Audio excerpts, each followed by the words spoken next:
በስመ አብ ወወልድ ወመንፈስ ቅዱስ አሐዱ አምላክ አሜን። በምህረት በጸጋው የደገፈን ይህን ጊዜ ይህን ሰዓት የሰጠን አምላካችንና አባታችን እግዚአብሔር በጌታ በኢየሱስ ክርስቶስ ስም የተመሰገነ ይሁን። ከቁጥር 15 ጀምሮ እስከ ምዕራፉ ፍጻሜ በጌታ ጸጋ በዚህ ቀሪ የምዕራፉ ክፍል ተነስተን እንማራለን። ብትወዱኝ ትእዛዜን ጠብቁ፣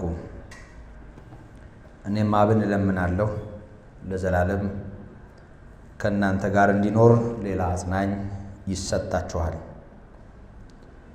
እርሱም ዓለም የማያየውና የማያውቀው ስለሆነ ሊቀበለው የማይቻለው የእውነት መንፈስ ነው። ነገር ግን ከእናንተ ዘንድ ስለሚኖር በውስጣችሁም ስለሚሆን እናንተ ታውቁታላችሁ። ወላጆች እንደሌላቸው ልጆች አልተዋቸውም። ወደ እናንተ እመጣለሁ፣ ገና ጥቂት ዘመን አለ፣ ከዚህም በኋላ ዓለም አያየኝም፣ እናንተ ግን ታዩኛላችሁ። እኔ ሕያው ነኝና እናንተ ደግሞ ሕያዋን ትሆናላችሁ። እኔ በአባቴ እንዳለሁ እናንተም በእኔ እንዳላችሁ እኔም በእናንተ እንዳለሁ በዚያን ቀን ታውቃላችሁ። ትእዛዜ በእርሱ ዘንድ ያለችው የሚጠብቃትም የሚወደኝ እርሱ ነው። የሚወደኝንም አባቴ ይወደዋል፣ እኔም እወደዋለሁ፣ ራሴንም እገልጥለታለሁ። የአስቆሮቱ ያይደለ ይሁዳ ጌታ ሆይ ለዓለም ሳይሆን ራስህ ለእኛ ልትገልጥ ያለህ እንዴት ነው አለው። ኢየሱስም መለሰ አለውም፣ የሚወደኝ ቢኖር ቃሌን ይጠብቃል፣ አባቴም ይወደዋል፣ ወደ እርሱም እንመጣለን፣ በእርሱም ዘንድ መኖሪያ እናደርጋለን። የማይወደኝ ቃሌን አይጠብቅም። የምትሰሙት ቃል የላከኝ የአብ ነው እንጂ የእኔ አይደለም። ከእናንተ ዘንድ ስኖር ይህንን ነግሬያችኋለሁ። አብ በስሜ የሚልከው ግን መንፈስ ቅዱስ የሆነው አጽናኝ እርሱ ሁሉን ያስተምራችኋል፣ እኔም የነገርኋችሁን ሁሉ ያሳስባችኋል። ሰላምን እተውላችኋለሁ፣ ሰላሜንም እሰጣችኋለሁ። እኔ የምሰጣችሁ ዓለም እንደሚሰጥ አይደለም። ልባችሁ አይታወክ አይፍራም።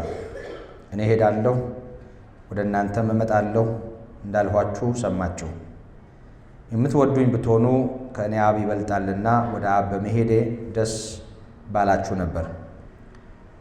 ከሆነም በኋላ ታምኑ ዘንድ አሁንም አስቀድሞ ሳይሆን ነግሬያችኋለሁ።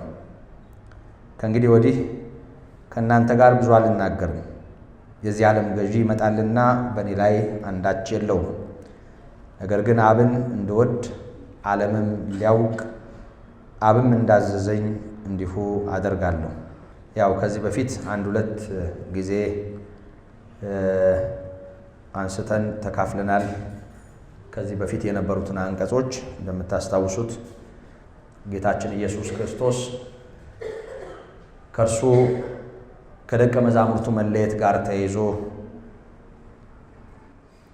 በሰሙት ነገር የተረበሹ እንዳይረበሹ ራሱን ከአብ ጋር በማነጻጸር ወይም በማስተካከል በእርሱም በአብም ማመን እንዳለባቸው መናገሩን፣ እሱና አብ አንድ መሆናቸውን መናገሩን፣ ያ ብቻም ሳይሆን በእርሱ የሚገለጠው ወይም እሱ ሲሰራ የምናየው ነገር የአባቱን ስራ የሚያሳይ መሆኑን፣ ከዛም ባሻገር ደግሞ በጌታ የሚያምን ጌታ የሚያደርገውን ስራ ደግሞ ሊያደርግ እንደሚችል ከዛም በላይ ማድረግ መቻሉን፣ ጌታችን ኢየሱስ ክርስቶስ በአብ ከመወደዱ ጋር ተያይዞ በስሜ የምትለምኑትን ለአብ ክብር እኔ ያደርገዋለሁ በማለት መናገሩን፣ በጌታ በኢየሱስ ክርስቶስ ስም ብሎ እግዚአብሔርን መለመን በጌታችን በኢየሱስ ክርስቶስ ቀጥተኛ ምላሽ እንደሚያሰጥ ያም ደግሞ ለእግዚአብሔር ክብር መሆኑን አንስተናል። ጌታችን ኢየሱስ ክርስቶስ አባቱን በምድር ላይ ፈጽሞ ስለከበረ ያከበረው ደግሞ ታዞ ስለሆነ ምንም እንኳ ያለመሞት መብት እያለሁ የዚህ ዓለም ገዢ በእኔ ላይ ምንም የለውም፣ ግን አባቴን እንድወድ ዓለም እንዲያውቅ ትእዛዙን አደርጋለሁ በማለት ጌታ ኢየሱስ ክርስቶስ ሊሞት የማይገባው ቢሆንም ግን ሰዎችን እንዲያድን አባቱ ልኮት ወደዚህ ዓለም የመጣው ጌታ ለእግዚአብሔር ክብር ሲል መብቱን አሳልፎ ሰጥቶ እንደሞተ አይተናል። እና ኢየሱስ እንዲህ ባለ ሁኔታ አባቱን ስላከበረ በአባቱ እጅግ የተወደደ ልጅ ነው። ስለዚህ በኢየሱስ ክርስቶስ አብን መለመን እግዚአብሔር በሚወደው ልጁ በኩል ወደ አብ መምጣት ማለት ነው። በኢየሱስ ክርስቶስ አብን መለመን ከአብ መቀበል ብቻም ሳይሆን ከራሱ ከጌታ ከኢየሱስ ክርስቶስ መቀበልም ጭምር ነው። ምክንያቱም እኔና አብ አንድ ነን ብሎ ቃል በቃል ምዕራፍ 10 ቁጥር 30 ላይ ጌታ ነግሮናል። ከዚህ የተነሳ ጌታ ኢየሱስ ክርስቶስ አባቴ እንዲከብር በስሜ የምትለምኑትን እኔ አደርገዋለሁ ብሎናል። ስለዚህ እግዚአብሔር በክርስቶስ የተከበረ አምላክ ነው። በስሙ በሚያደርገው ነገር አሁንም የብርታቱ ጉልበት ይታያል። ታስታውሳላችሁ ኤፌሶን 1 ከቁጥር 21 ጀምሮ እስከ 23 ያለውን ተመልክተናል። ከዚህ ጋር አያይዘን እግዚአብሔር ክርስቶስን ከሙታን ሲያስነሳው ከኃይል ከጌትነት ከስልጣን ሁሉ በላይ በዚህ ዓለም ብቻም ሳይሆን ይመጣ ዘንድ ባለው ዓለም ከሚጠሩት ስሞች ሁሉ በላይ በቀኙ ሲያስቀምጠው በእርሱ ባደረገው ሥራ የብርታቱ ጉልበት ይታያል ነው የሚለው። እግዚአብሔር ብርቱ አምላክ ነው። ባህር ከከፈለበት፣ ታላላቅ ተአምራትን ካደረገበት፣ ከየትኛውም ሁኔታ ግን እኛን ከጨለማው ስልጣን ያዳነበት ሥራው ትልቅ ዋጋ አስከፍሎታል። ስለዚህ የእግዚአብሔር ጉልበት ባህርን ከመክፈል፣ ከደረቅ አለት ውሃ ከማጠጣት፣ የአንበሳ አፍ ከመዝጋት፣ በእሳት ከማራመድ፣ እነ ናቡከደነጾርን ሳር ከማስጋጥ፣ እነ ፈርዖንን ከመቅጣት፣ በዘመናት ሁሉ ትልልቅ ነገሮችን የምንላቸውን ከማድረግ በላይ እኛን ለማዳን በከፈለው ዋጋ ውስጥ የእግዚአብሔር ኃይል ታይቷል። ስለዚህ ባህር ተከፈለ ከሚለው ይበልጣል እኔ ዳንኩ የሚለው፣ እኔ አመለጥኩ የሚለው ከእሳት አመለጡ እነ ሲድራቅ፣ ከሰይፍ ስለታመለጡ ነቢያት ከሚለው ይበልጣል። እግዚአብሔር እኛን ከዘላለማዊ ጨለማ ከዘላለማዊ ሞት ነው ያዳነ። ሞት ተሸንፏል በእኛ ሕይወት። ጌታ ኢየሱስ ትልቅ ነገር አድርጎልናል።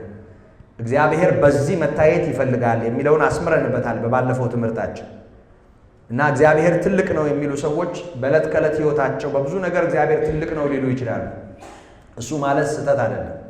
ግን የበለጠ የገባው ሰው እግዚአብሔር ትልቅ ነውን ከመዳኑ ጋር፣ እግዚአብሔር ትልቅ ነው በስሙ የኃጢአት ስርየትን ከማግኘቱ ጋር፣ እግዚአብሔር ትልቅ ነው ከመቀደሱ ከመንጻቱ ጋር ሊያያይዘው ይገባል። እግዚአብሔር ሰማይና ምድርን ሲፈጥር ያልከፈለውን ዋጋ የከፈለው እኛን ሲያድን። ስለዚህ ውድ ዋጋ የተከፈለበት የእኛ ሕይወት የእግዚአብሔር ኃይል መገለጫ ነው። በእርሱ ባደረገው ሥራ የብርታቱ ጉልበት ይታያል ነው የሚለው። የእግዚአብሔር የብርታት ጉልበት እኛን በማዳን የተገለጠ ነው። እግዚአብሔር ኃያል ነው፣ እኛን አድኖናል፣ እኛን ታድጎናል ማለት ነው። ያ ደግሞ ጌታችን ኢየሱስ ክርስቶስ ፍጹም ታዞ ያመጣው ውጤት መሆኑን ነግሮናል። ጌታችን አባቱን ያከበረው አጋንንት አስወጥቶ አይደለም። አባቱን ያከበረው በባህር ላይ ተራምዶ አይደለም። ሽባ ተርጥሮ አይደለም። ማየት የተሳናቸውን ወደ ብርሃን አምጥቶ አይደለም። በዚህ ሁሉ ነገር የጌታን ሥራ እንደሰራ ይታወቃል። ለታሰሩ መፈታት፣ ለታወሩ ማየት፣ ለድሆች ነፃነት ሆኖ ነው የመጣው። እሱ መንፈሳዊና ሰማያዊ ሥራ ነው፣ የመሲሁ ሥራ ነው። ይህንን አድርጓል። ግን ኢየሱስ አባቴን አከበርኩ ያለው በታዛዥነቱ ነው። ከየትኛውም ታላላቅ ሥራዎቹ በላይ ለአባቱ መታዘዙ፣ ለሞት ኢየሱስ ክርስቶስ እንደ ይስሐቅ ለመታረድ ራሱን አሳልፎ መስጠቱ አባቱን እንዴት እንደሚወድና በዓለም ሁሉ ፊት ለአባቱ ያለው ክብር መገለጥ እንዳለበት በሚያምን ማንነት የተከናወነ ነው። ይሄ ደግሞ እግዚአብሔርን ፈጽሞ ደስ አሰኝቶታል። ስለዚህ በኢየሱስ ሲባል እግዚአብሔር ፈጽሞ ምላሽ የሚሰጠው ልጁ በአባቱ ፊት ካለው ቦታ የተነሳ መሆኑ መሰመር አለበት። ይሄንን ነው እንግዲህ ባለፈው በደንብ ያየ ነው። ከዚህ ጋር በተያያዥነት የፍቅር ጥያቄ ይጠይቃል ጌታ ኢየሱስ ክርስቶስ። ይሄ ጥያቄ ከእምነት ያልተናነሰ ጉዳይ እንደሆነ ፍቅር ያረጋግጣል።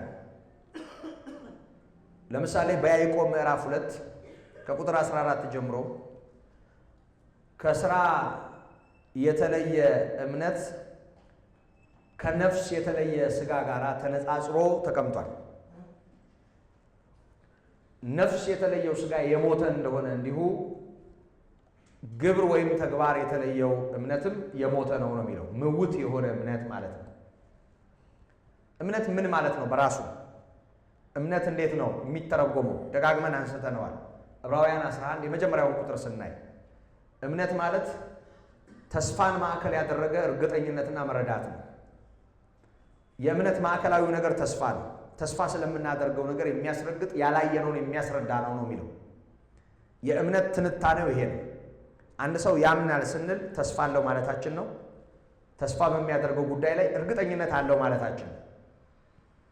እርግጠኛ በሆነበት ጉዳይ ደግሞ የእግዚአብሔር ቃል ምስክር ወይም ማስረጃ ወይም መረዳት አለው ማለታችን ነው። እነዚህ ሶስት ነገሮች በአንድ ጊዜ በሰው ሕይወት ውስጥ ሲኖሩ ነው አንድ ሰው እምነት አለው የሚባለው። አንድ ሰው እየጸለየ ተስፋ ባይኖረው እምነት የለውም። አንድ ሰው እየጾመ ተስፋ ባይኖረው እምነት የለውም።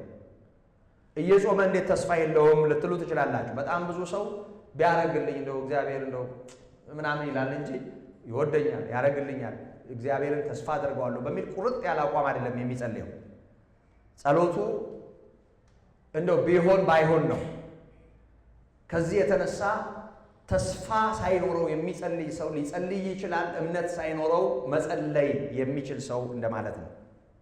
ለማንኛውም ስለ እምነት ትንታኔ ለማቅረብ ሳይሆን እዚህ ጋር ያለውን ነገር በዛው መጠን እንድንረዳው ነው። ቅዱስ ያዕቆብ ያንን መልእክት የጻፈላቸው ከአይሁድ ወደ እምነት ለመጡ ሰዎች ነው። በብዙ የሃይማኖት ስርዓትና ትብታብ ውስጥ የኖሩ ግን ክርስቶስ ነፃነት ሆኖላቸው ከዛ ያመለጡ ሰዎች ናቸው። ይሄ ነፃነት ምክንያት ሆኖ ለሥጋ አርነት ሰጥተው ማመናቸውን በቋንቋ እየተናገሩ በተግባር የማይከተሉ ሆነው ስለተገኙ ምውት የሆነ የዲያብሎስ አይነት እምነት ስለነበራቸው አንዳንዶቹ ይሄንን ደዌ ከነሱ ለመንቀል ጠንካራ በሆኑ ቃላት ነው የጻፈው። ማመን ዲያብሎስም እንደሚያምን ታውቃላችሁ አይደል? አጋንንትም ያምናሉ ይንቀጠቀጡማል ተብሎ ተጽፏል። እኛ ከአጋንንት እንለያለን። ኢየሱስ የእግዚአብሔር ልጅ እንደሆነ ሰይጣናት ያምናሉ። ይህን ታውቃላችሁ። ቅዱሱ የእግዚአብሔር ልጅ ልታጠፋ መጣ ከአንተ ጋር ምን አለን ሲሉ የነበሩት እነማን ናቸው? ብፁዕ አልተባሉም እንጂ እንደ ጴጥሮስ ሥጋና ደም አልገለጠልህም የሰማይ አባት እንጂ አልተባሉም እንጂ እንደ ጴጥሮስ ብፁዕ የተባለበትን ያንኑ ሰይጣናት ሲሉት ነበር። ሊያጠፋቸው እንደመጣ ስራቸው ሊያፈርስ እንደመጣ ገብቷቸዋል። ልታጠፋን መጣ ጊዜው ሳይደርስ እባክህ ወደ እነዚህ እንድንገባ ፈቀድልን ብለው ሲማጸኑ ነበር። ሲጸልዩ ማለት ነው። ሲለምኑት ነበር ጌታን። እነዚህ ክፉዎች ጌታን ያውቁታል፣ በደንብ አድርገው ያውቃሉ። እንደውም አንዳንዴ ከሰው በላይ ያውቁታል። በደንብ ነው የሚገባቸው። ይንቀጠቀጡማል ነው የሚለው። ግን አመፀኞች ናቸው፣ አይታዘዙም። ለእውነተኛው ጌታ አይሸነፉም። እነዚህ የተጣሉ ናቸው። እኛ ከነሱ እንለያለን። ኢየሱስ የእግዚአብሔር ልጅ እንደሆነ እናምናለን፣ እንታዘዘዋለን። የዚህ አካል ጌታ ኢየሱስ ነው። በዚህ እንለያለን። የወደቀ ይነሳል፣ ያደፈ ይታጠባል፣ የሳተ ይመለሳል። ወደ እግዚአብሔር ፊታችንን ማዞር እንፈልጋለን፣ መታዘዝ እንፈልጋለን። ከሥጋ ጋር እየታገል እየጎሰም ለማስገዛት በጌታ ፊት እንኖራለን። እኛ እንደ ሰይጣን አይደለንም። ስለዚህ እምነታችን በተግባር የሚታይበት መልክ አለው።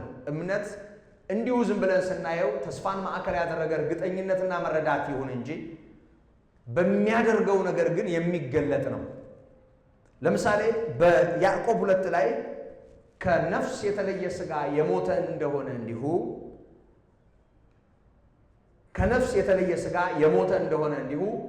ከሥራ የተለየ እምነት ደግሞ ምንድነው ነው የሚለው? ምውት ነው የሚለው፣ የሞተ ነው የሚለው። ስለዚህ እምነት ያለው ሰው እምነቱ ሲያንቀሳቅሰው መታየት አለበት ማለት ነው። ነፋስ ወደ ወደደው እንደሚነፍስ ከወዴት መጥቶ ወዴት እንደሚሄድ አይታይም፣ ግን በሚያንቀሳቅሰው ነገር ይታያል። የጌታ የሆነ ዳግመኛ የተወለደ ከማይጠፋው ዘር የተወለደ የእግዚአብሔር የሆነ በሕያው እግዚአብሔር ጸጋ በሚሆነው ነገር፣ በሚንቀሳቀሰው በሚያደርገው ነገር የጌታ መሆኑ ይረጋገጣል። ስለዚህ በድን አካል ሕያው እንዲሆን ነፍስ እንደሚያስፈልግ፣ ከእግዚአብሔር የተካፈለው ሕይወት እንደሚያስፈልግ እንዲሁ እምነትም ደግሞ ሥራ ወይም ጤናማ የሆነ እምነትን በተግባር የሚያረጋግጥ ምላሽ ይጠብቃል። ፍቅርም እንደዚሁ ነው። ጌታ ኢየሱስ ክርስቶስ ብትወዱኝ እያለ ነው። የፍቅር ጥያቄ ነው እየጠየቀን ያለው። እዚህ አንቀጽ ላይ የመጀመሪያው ቁጥር ላይ የምናየው ይሄንን ነው። ብትወዱኝ ምን አድርጉ ነው ያለው? ትእዛዜን ጠብቁ ነው ያለው። ትእዛዜን ጠብቁ። ትእዛዝን መጠበቅ፣ ጌታን ማክበር ከፍቅር ጋር ተገናኝቷል። ጌታን የሚወድ ሰው ስሙ ሲጠራ ግብግብ ከማለቱ ከማንባቱ፣ ስሙ ሲጠራ እንደው ከመንሰፍሰፉ በላይ ስሙ ሲጠራ ከሚኖረው ምላሽ እልልታና ጭብጨባ በላይ ለጌታ ለኢየሱስ በመታዘዝ የሚገለጥ ፍቅር ሊኖረው ይገባል። ጌታ ቃል በቃል ይሄንን እየተናገረ ነው። ብትወዱኝ ትእዛዜን ጠብቁ። የጌታ ትእዛዝ በእኛ ሕይወት ውስጥ መፈጸሙ ፍቅራችንን ያረጋግጣል። ይህን ካለ በኋላ እኔ አብን እለምናለሁ አለ፣ ለዘላለም ከእናንተ ጋር እንዲኖር ሌላ አጽናኝ ይሰጣችኋል አለ። ከዚህ አንቀጽ ከዚህ ቁጥር ጀምሮ እስከ ምዕራፍ 16 ድረስ ስለ ሌላኛው አጽናኝ ጌታ መናገሩን እናያለን። ጌታችን ወደ አብ ከመሄዱ ጋር ተያይዞ አባቱን እንደሚለምን እንደሚጠይቅ፣ እግዚአብሔርም ደግሞ የክርስቶስ አባት የልጁን ልመና ሰምቶ ሌላኛውን አጽናኝ መንፈስ ቅዱስን ጰራቅሊጦስን እንደሚሰደው ወይም እንደሚልከው ወይም እንደሚሰጣቸው ጌታ ሲናገር እንሰማዋለን። አሁን በደንብ መስተዋል ያለበት ሁለተኛው አካል ወልድ ወይም በሥጋ የተገለጠው ጌታ ኢየሱስ ክርስቶስ የመጀመሪያው አጽናኝ ነው። በአካል የተገለጠ ለብዙ ምስኪኖች ብርቱ መጽናናት የሆነ ከኃጢአት እስራት ከልዩ ልዩ ቀንበር ብዙዎችን የፈታ በእግዚአብሔር ፊት በሚኖረን ጉዳይ ብርቱ እረፍትና መጽናናት የሆነልን አጽናኝ ነው። ደግሞ በእግዚአብሔር እመኑ በእኔም እመኑ አትታወቁ እያለ ሲያጽናናም አይተነዋል። ለቅሶ ቤት ለማጽናናት የሄደ ሰው ምን እያለ ነው የሚያጽናናው? እንደገባው መጠን አይደል? መቼም ኖሮ ዞሮ ዞሮ እንደሚባለው መቼም ከዚህ የሚቀር የለም፣ አይዞሽ አይዞ እያለ የሚያውቀውን እያነሳ አሁን በአሁን ለታ እዚህ ቦታ እንዲሆኑ ልክ እንደዚሁ አይነት ነገር ገጥሞ እያለ በገባው መጠን ያጽናናል። ጥቂት የእግዚአብሔር ቃል ያለው ሰው ከሆነ ደግሞ ትንሣኤና ሕይወት የሆነውን ክርስቶስን እየተናገረ ያጽናናል።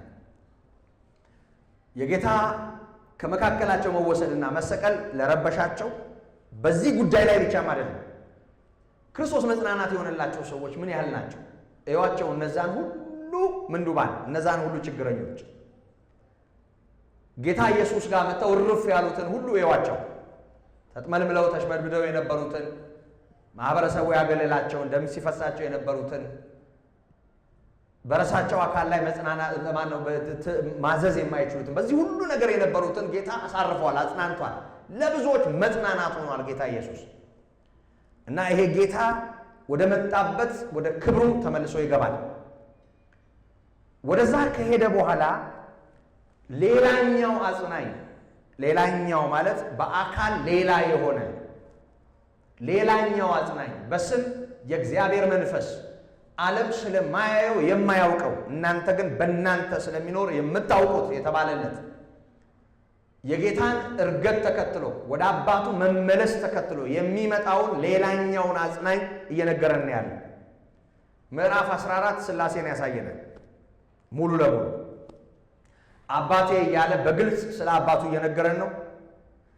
አብ ስለ ወልድ እንዲከበር እያለ ራሱን ወልድ ወይም የአብ ልጅ መሆኑን አባቴ በሚለው ቃል ውስጥ ጭምር እየጠቀሰ ነው። እኔን ያየ አብን አየ እያለ እኔና አብ እያለ በአባቱና በሱ መካከል ያለውን የመለኮት አንድነትም ሆነ የአካል ልዩነት እየጠቆመን ነው። ምዕራፍ 14 ላይ ይሄን በግልጽ እያየን ነው። አሁን ደግሞ ሶስተኛውን አካል መንፈስ ቅዱስን እየነገረን ነው። መንፈስ ቅዱስ ሌላኛ አጽናኝ ነው። ሌላኛው አጽናኝ ማለት ራሱን ችሎ አካል ያለው አምላክ መሆኑን ያሳያል። ሌላኛ ነው። አንዳንድ የስተት ትምህርቶች አሉ። እግዚአብሔር በተለያየ ዘመን ራሱን እየቀየረ እንደ አብ፣ እንደ ወልድ፣ እንደ መንፈስ ቅዱስ ሆኖ መጣ የሚል ከሰባሊዮስ አስተምህሮ ጋር የተያዘ የስተት ትምህርት አለ በዓለም ላይ። እሱ ትምህርት ልክ አይደለም። ስለዚህ ይህንን የሚያፈርስ በተለየ አካል የተለያዩ መሆናቸውን ግን እግዚአብሔር በመለኮት ወይም ደግሞ ለሰው ልጅ በሚያደርገው ነገር ያለውን ያልተነጣጠለ ስፍራ የሚያሳይ መልእክት ነው እዚህ ጋር የምናየው። ሌላኛው አጽናኝ፣ ሌላኛው የተባለለት እሱ የተባለለት ሌላኛው አጽናኝ በተለየ አካል እየተጠራ ያለው አጽናኝ የሕያው እግዚአብሔር መንፈስ ነው። እሱ ይሰጣችኋል ነው የሚለው። ይሄ የሚታይ አይደለም፣ የሚዳሰስ አይደለም። የሚታይ አይደለም፣ የሚዳሰስ አይደለም። የሚታይ የሚዳሰስ ያልሆነው አጽናኝ በምዕመናን ወይም በአማኝ ሕይወት ውስጥ ይታወቃል። ሌላው አየው እንጂ ሌላው አያስተውለው እንጂ የእግዚአብሔር የሆነው ዳግመኛ የተወለድነው የጌታ የሆነው እናውቀዋለን። በእኛ ስለሚኖር በእናንተ ስለሚኖር ታውቁታላችሁ ነው የሚለው። እሱ ይሰጣችኋል አለ። ዓለም የማያየውና የማያውቀው ስለሆነ ይላል። ስለማያየው አያውቀው። ዓለም ስለማያየው አያውቀውም። ዓለም እና እናንተ እያለ ነው። ዓለምን ለሁለት ከፍሏል በዚህ ንግግሮቹ። ዓለም የሚለው ቋንቋ በዮሐንስ ወንጌል የጌታ ከሆኑቱ ውጭ ያለውን ማንነት ነው። ታስታውሳላችሁ ምዕራፍ 17 ላይ ወደፊት የምንደርስበት ምዕራፍ ነው፣ ግን ጥቅሱ የታወቀ ስለሆነ ጌታችን ኢየሱስ ክርስቶስ ደቀ መዛሙርቱን ማዕከል አድርጎ በጸለየው ጸሎት ውስጥ በግልጽ ስለ ዓለም ሳይሆን ስለ እነዚህ ያንተ ስለሆኑት ለእኔ ስለሰጠኸኝ ስለ እነዚህ ለምንሃለሁ ሲል እናየዋለን። ከክፉ እንድትጠብቃቸው እንጂ ከዓለም እንድታወጣቸው አልለምንህም ሲልም እናየዋለን። የሰጠኸኝን እነዚህን ሰጥቻለሁ እያለ ሲጸልይ እናያለን። እነዚህ እኛ አንድ እንደሆን እነሱም በእኛ አንድ እንዲሆኑ እለምናሃለሁ እያለ ሲጸልይላቸው እናያለን። እንደውም በዚህ ንግግር ውስጥ በግልጽ ጌታ ኢየሱስ ክርስቶስ የሚጸልየው ተንበርክኮ በእንዲህ አይነት ሁኔታ የሚቃትትላቸው ሌሎች እንዳልሆኑ እነሱ እንደሆኑ ይናገራል። ስለ ዓለም አልለምንህም ነው ያለ። ስለ ዓለም አልለምንህም፣ የምለምንህ ስለማን ነው? ስለ እነዚህ ነው ሲል እናያለን። ምን ማለት ይሆን? የክርስቶስ ሊቀ ካህንነት ሲጀመር ላመነው ነው የሚሆነው፣ ላላመነው የወንጌል ስብከት ነው የሚሆነው። ሰው ከታረቀ በኋላ መታረቅን ባገኘበት ከእግዚአብሔር ጋር ላለ ቋሚ ግንኙነት በአብ ቀኝ ያለ ሊቀ ካህን ኃጢአትን የሚያስተሰርይ የደከመ ሁሉ የሚበረታበት ኃጢአቱ የሚንከባለልበት፣ ውጭ ላለው ግን ኢየሱስ ክርስቶስ ተሰቅሎልሃል ብታምን ትድናለህ የሚል የማስታረቅ አገልግሎት ነው። እሱ በቤተ ክርስቲያን በኩል በወንጌል አገልግሎት በኩል ነው የሚሆነው። ለማንኛውም ሰፊ ስለሆነ ይሄ በጊዜው እንደርስበታለን። ልለው የምወደው ጌታ ኢየሱስ ክርስቶስ ስለ ዓለሙ ሳይሆን ስለ ደቀ መዛሙርቱ ነው ሲቃትት የምናየው። አሁንም ደቀ መዛሙርቱን ማዕከል ያደረገ፣ የተከተሉትን ማዕከል ያደረገ፣ የመጀመሪያውን አጽናኝ የተቀበሉትን ማዕከል ያደረገ፣ እነሱን የሚሰሙትን ደቀ መዛሙርቱን ማዕከል ያደረገ ነገር ነው እየተናገረ ያለ። ውጭ ስላለው አይደለም፣ ስለ እነሱ ነው። እናንተ እያላቸው ነው። በውስጣችሁ ስላለ እናንተ ታውቁታላችሁ፣ ስለሚኖር ታውቁታላችሁ። ዓለም ግን በሁለት መንገድ አያውቀውም። አንደኛ በውስጡ አይኖርም፣ በውስጡ አይኖርም። ሁለተኛ አያየውም። እኛም አይተነው አይደለም፣ ተመልክተነው አይደለም። ክርስቶስን አይተናል፣ ክርስቶስን አምነናል። መንፈስ ቅዱስ በውስጣችን ያድራል። ያመንነው ጌታ የመጀመሪያውን አጽናኝ የተቀበል እሱ ምክንያት ሆኖ መንፈስ ቅዱስ በእኛ ሕይወት ውስጥ ይኖራል።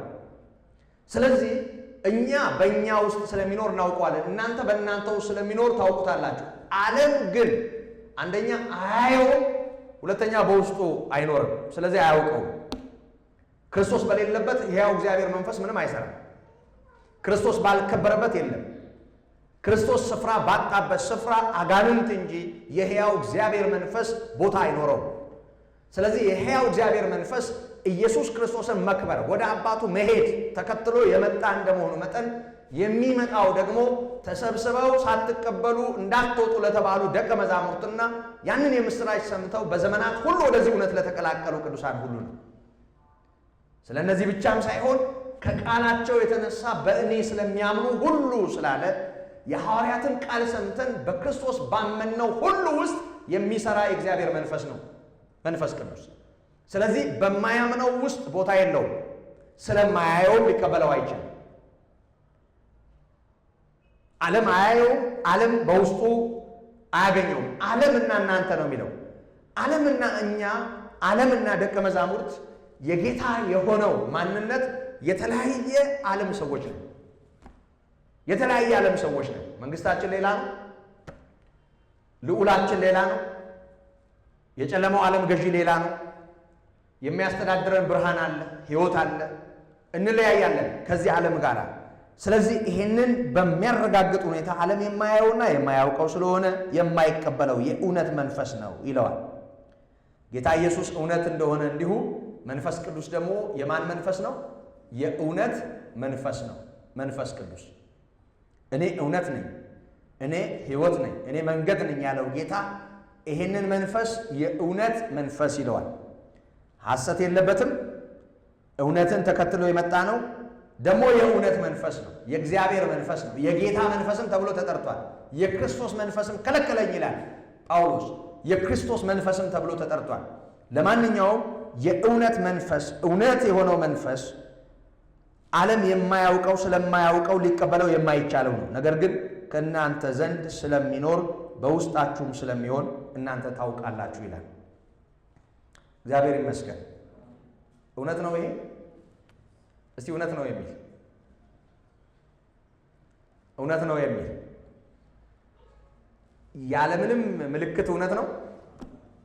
እየሰማችሁ ነው? ያለምንም ምልክት እውነት ነው። ያለምንም ማረጋገጫ ሳትፈልጉ ቱምቢ ይዛችሁ ሳትወጡ እግዚአብሔር ከኔ ጋር ነው፣ ከኔ ጋር አይደለም፣ መንፈስ ቅዱስ ከኔ ጋር ነው፣ ከኔ ጋር አይደለም ብላችሁ ጣሳ ይዛችሁ ሳትሰለፉ የሆነ ሌላም ግለሰብ አንተ መንፈስ ቅዱስ አለ የለህም ብሎ አንተ ሌብል ሳያደርግ አንተ ሚዛን ላይ ሳያወጣ። አንዳንድ ሰው ደፋር ነው፣ እንደሱ አይነት ድፍረት ይደፍራል። በተለይ በዚህ ዘመን በጣም ብዙ ደፋር ሰዎች እንዳሉ አይቻልም። በብዙ መለኪያ በብዙ ቱምቢ በብዙ መለኪያ ይሄንን ሲለቁት እናያለን። ይሄ በደንብ መስተዋል አለበት ወገኖቼ። ጌታ ኢየሱስ ክርስቶስ በእኛ ሕይወት ካለ፣ ክርስቶስ ስፍራ በእኛ ሕይወት ውስጥ ካገኘ፣ ከእምነት በሆነ መስማት ጌታን ተቀብለን ከሆነ እግዚአብሔር ይመስገን ይሄን ተከትሎ የሕያው እግዚአብሔር መንፈስ በእኛ ሕይወት ውስጥ አለ። የጌታን እርገት ተከትሎ እንደመጣ ጌታ ከመክበሩ ጋር ተያይዞ ከላይ ይሄንን እንደሰጠ እግዚአብሔር እንዳፈሰሰው እንዲሁ ኢየሱስ በእኛ ሕይወት ውስጥ አለ ማለት የሕያው እግዚአብሔር መንፈስ በእኛ ሕይወት ውስጥ አለ ማለት ነው። ምክንያቱም ኢየሱስ ባለበት አብ አለ፣ ኢየሱስ ባለበት መንፈስ ቅዱስ አለ። እኛ ከእግዚአብሔር ጋር ህብረት ያለን ሰዎች ነን። ከሥላሴ ጋር ህብረት ያለን ሰዎች ነን። ከአብ ከወልድ ከመንፈስ ቅዱስ ጋር በማን ምክንያት? በሥጋ በተገለጠው፣ ስለ ኃጢአታችን በተሰቀለው፣ ስለ ጽድቃችን በተነሳው፣ ሞትን ድል ባረገው፣ በክብር ባደረገው በጌታ በኢየሱስ ምክንያት እኛ ከእግዚአብሔር ጋር ህብረት አለን። ከሕያው እግዚአብሔር መንፈስ ጋር እንኖራለን። መንፈሱ በእኛ ይኖራል። ይህንን ይኸውላችሁ በምንም ሌላ ነገር አታረጋግጡትም። የዚህ ማረጋገጫው እምነት ነው። የዚህ ማረጋገጫው ጌታ ኢየሱስ ክርስቶስን በዚህ ማንነቱ አሜን ማለት ነው። ይህም በደንብ አስተውሉ። ሁለት ጥቅሶችን ላስታውሳችሁ። አንደኛው ኤፌሶን 1:13 ነው። ኤፌሶን 1:13 ኤፌሶን 1:13 ላይ የመዳናችሁን ወንጌል ሰምታችሁ አለ። የመዳናችሁን ወንጌል ሰምታችሁ በክርስቶስ ኢየሱስ አምናችሁ በተስፋው መንፈስ በመንፈስ ቅዱስ ታተማችሁ ይላል። ይሄም የርስታችን መያዣ ነው ይላል። እኔ በጣም ደስ ይለኛል ይሄ ቃል። ዕቃ ስንገዛና ስንሸጥ በምንለዋወጠው ሪሲት ላይ ማህተም አለ አይደል? ተከፍሏል የሚል ማህተም ወይም ፔይድ የሚል እንደሱ አይነት ማህተም ያለው ወረቀት ዕቃ ስንለዋወጥ በምንቀበለው ወረቀት ላይ ቦልድሊ በአረንጓዴ ማህተም እናየዋለን ቀልሞ ወረቀቱ ላይ። መንፈሳዊው ዓለም ላይ ያለውን ማህተም በእንዲህ አይነት መልኩ አንየው እንጂ የእግዚአብሔር ቃል ግን በእርግጥ ይነግረናል። አንድ ሰው የመዳንን ወንጌል ሰምቶ በክርስቶስ ኢየሱስ ሲያምን በተስፋው መንፈስ በመንፈስ ቅዱስ ይታተማል። ሚታይ ቢሆን ይሄ ግንባር ላይ ይሁን ወገብ ላይ ይሁን ጆሮ ላይ ይሁን የሆነ የሰውነት አካል ላይ ዝም ብሎ እንደ ቀለም እንዲህ አንድ ቦታ የሚሰፍር ነገር ሆኖ የሚታይ ቢሆን ኖሮ አይታይም እንጂ እንደሱ አይደለም እንጂ እኛ ላይ እግዚአብሔር የሚያየው በመንፈሳዊ ዓለም የተገለጠ ማህተም አለ። እና እኔ ዝም ብዬ የማህተሙን ጽሑፍ ገምትና ምን እንደሚሰማኝ ታውቃላችሁ? የኔ ነው ይሄ መጽሐፉ አይለውም፣ ግን ምሳሌ ነው። እና የጌታ የሚል ማህተም ያረፈብን ይመስለኛል። የጌታ እዛው ላይ ምን ይላል መሰላችሁ? ወረድ ብሎ እርሱም የርስታችን መያዣ ነው ይላል። የርስታችን መያዣ ማለት አረቦን ወይም ቀብድ እንደማለት ነው። ዕቃ ሻጭና ገዢ በሚያደርጉት ውል ውስጥ ገዢው ሙሉ ገንዘብ ባይዝ፣ ሙሉ ገንዘብ ባይከፍል ወይም ዕቃውን የሚወስድበት ቀን ሌላ ከሆነ ዕቃውን ሌላ ይወስድብኛል ብሎ ከፈራ ምን እንደሚያደርግ ታውቃላችሁ? ቀብድ ከፍሎ ይሄዳል። ቀብዱ ማስተማመኛ ነው። ምን እንዲሆን? ከዛ በኋላ ሰው መጥቶ ይሄን ዕቃ ሽጥልኝ ቢለው አይ ተሽጧል ነው የሚለው። ቀብድ ተቀብዬበታለሁ ነው የሚለው። ቀብድ የተቀበለ ሰው ዕቃውን እንደለወጠ፣ እንደሸጠ፣ እንደተረካከበ ያምናል። ስለዚህ ተሽጧል፣ ይሄ ተከፍሎበታል ነው የሚለው። ቀብድም ከፍሎ የሄደው ሰው ቀብድ ስለከፈልኩት አይሸጥብኝም ብሎ ያምናል። እና የሕያው እግዚአብሔር መንፈስ የርስታችን መያዣ ሆኖ የጌታ ለመሆናችን ለመዳናችን ክርስቶስ ሲመጣ እኛን የሚወስደን የሌላ ላለመሆናችን በዋጋ ለመገዛታችን ማረጋገጫ ሆኖ ወደኛ ሕይወት መጥቷል። መንፈሳዊ ስለሆነ በእምነት ነው የምናስተውለው። ቀለም ስላይደለ ሌላ ማህተም ስላይደለ አናየውም እንጂ እግዚአብሔር የሚያውቀው ማህተም በሕይወታችን አለ። እሱም የሕያው እግዚአብሔር መንፈስ ነው። የሕያው እግዚአብሔር መንፈስ ነው። ከሥራ ጋር ተያይዞ ከሕግ ከሆነው ጽድቅ ጋር ተያይዞ በገላትያ ምዕመናን መካከል ባለው ክርክር ውስጥ ሐዋርያው ቅዱስ ጳውሎስ ይህንን ነገር ደግሞ ያነሳል። መንፈስ ቅዱስን የተቀበላችሁት በምንድን ነው ይልና ገላትያ 3:2 ላይ በምንድን ነው ይልና ከእምነት በሆነ መስማት ወይስ በሥራ ነው የሕያው እግዚአብሔር መንፈስ የተቀበላችሁት ይላቸዋል። የሕያው እግዚአብሔርን መንፈስ የተቀበላችሁት በምንድን ነው? ከእምነት በሆነ መስማት ወይስ በምንድን ነው ይላቸዋል። ስለዚህ ምላሹ ምንድን ነው? ከእምነት በሆነ መስማት። ማንን ተቀበሉ? መንፈስ ቅዱስን፣ የሕያው እግዚአብሔርን መንፈስ። የሕያው እግዚአብሔር መንፈስ ኢየሱስን በተቀበልን ባመንነው ሰዎች ሕይወት ውስጥ ይሠራል። ከእምነት በሆነ መስማት ጌታን በተቀበልን ሰዎች ሕይወት ውስጥ አለ። የርስታችን መያዣ ነው። እኛን ከዓለም ለይቶናል። የጌታ ነን። በዋጋ ለመገዛታችን ማረጋገጫው የእግዚአብሔር መንፈስ ነው። ስለዚህ በእኛ ይኖራል። እኛም በሕያው እግዚአብሔር መንፈስ ለእግዚአብሔር ተለይተናል እና በእኛ ውስጥ ስለሚኖር በእናንተ ውስጥ ስለሚሆን እናንተ ታውቁታላችሁ ይላቸዋል ደቀ መዛሙርቱ። ይሄ በእምነት የሚታወቅ ነው። በውስጣችን በመኖሩ የሚታወቅ ነው በእምነት። ይሄንን ለማረጋገጥ ሌላ ምልክት አያስፈልገንም። በጌታ እናምናለን። በእግዚአብሔር እመኑ በእኔም እመኑ ያለውን ጌታ አምነነዋል። በዚሁ እውነት ውስጥ የሕያው እግዚአብሔር መንፈስ ከእኛ ጋር አለ። ይሄንን ያረጋግጥልናል የእግዚአብሔር ቃል። ክብር ለአምላካችን ይሁን። ከዚሁ ጋር ተያይዞ ወላጆች እንደሌላቸው ልጆች አልተዋችሁም፣ ወደ እናንተ እመጣለሁ አለ። ይሄ ንግግር ከላይ አሁን ባነሳሁት ስለ መንፈስ ቅዱስ የተነገረውን ተከትሎ የተነገረ እንደመሆኑ መጠን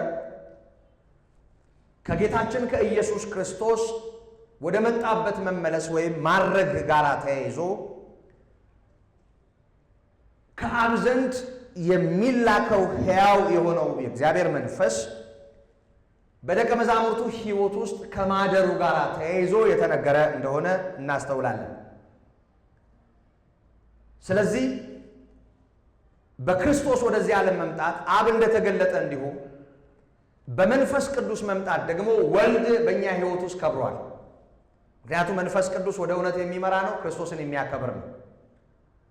ክርስቶስ በእኛ ሕይወት ውስጥ ያለውን ክብር የሚያገኘው በሕያው እግዚአብሔር መንፈስ ነው። ክርስቶስ በእኛ ሕይወት ተከብሮ ከሆነ ተወዶ ከሆነ በእውነት ይሄን ያደረገው የእግዚአብሔር መንፈስ ነው። ይሄንን ያደርጋል። የሕያው እግዚአብሔር መንፈስ በእኛ ሕይወት ይሄንን አድርጓል። የሰማችሁ ነው ወገኖቼ? በእኛ ሕይወት ይሄንን አድርጓል። ማ? የሕያው እግዚአብሔር መንፈስ። ስለዚህ ጌታ ኢየሱስ ክርስቶስ በልባችን በእምነት በመንፈስ ቅዱስ ይኖራል።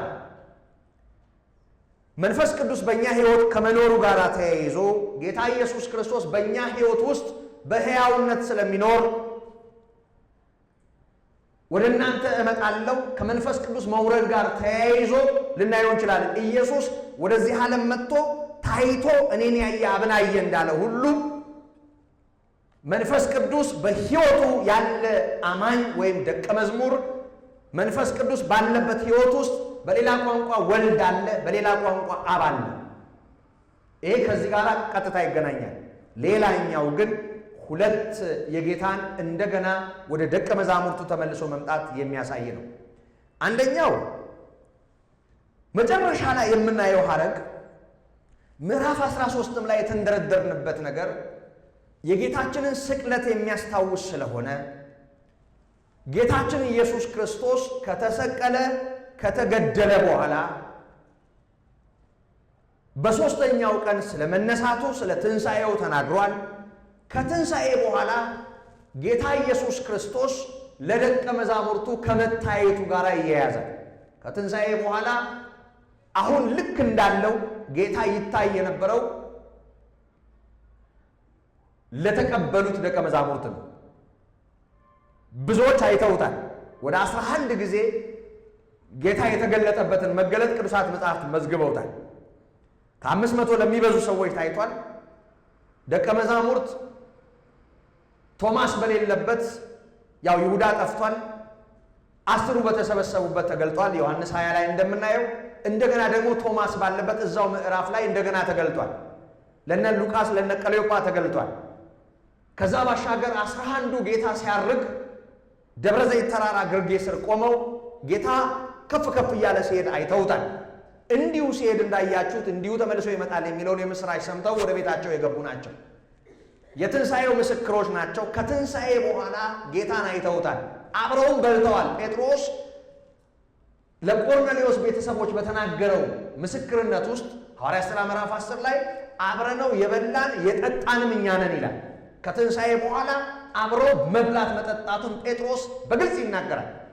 ሉቃስ 24 ላይ ለነሱ ለሁለቱ ደቀ መዛሙርት እሱ መሆናቸውን እንዲያረጋግጡ እጆቹን አሳይቶ እኔ ነኝ እመኑኝ በማለት ቁራጭ ዓሣ ከማር ወለላ ጋር እንዲያቀርቡለት ጠይቆ ለመንፈስ ሥጋና አጥንት የለውም በእኔ እንደምታዩት እኔ እንደሆንኩ ዳሱና እዩኝ ካላቸው በኋላ ያቀረቡለትን የዓሣ ወለላ ነው የማር ወለላና የዓሣ ቁራጭ በመብላት እሱ መሆኑን አረጋግጦላቸዋል።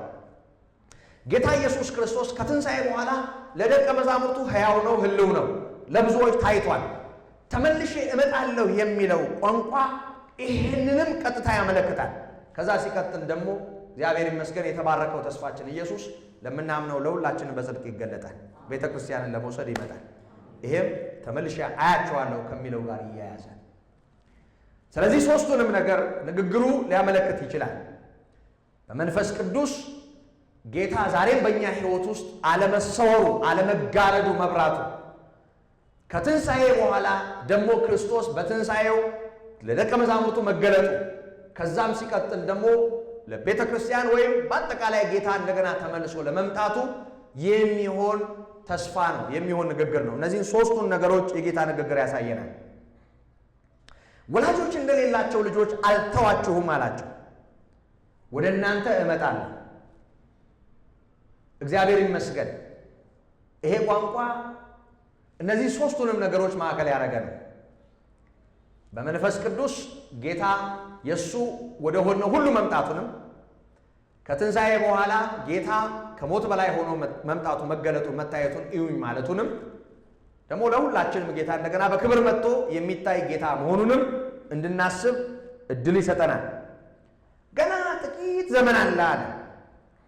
ከዚህ በኋላ ዓለም አያየኝም፣ እናንተ ግን ታዩኛላችሁ። እኔ ሕያው ነኝና እናንተ ደግሞ ሕያዋን ትሆናላችሁ። እግዚአብሔር ይመስገን። ጌታ እንዴት ባለ እንደው ቅርበት እንዴት እንዳስጠጋን ነው የሚያሳየን።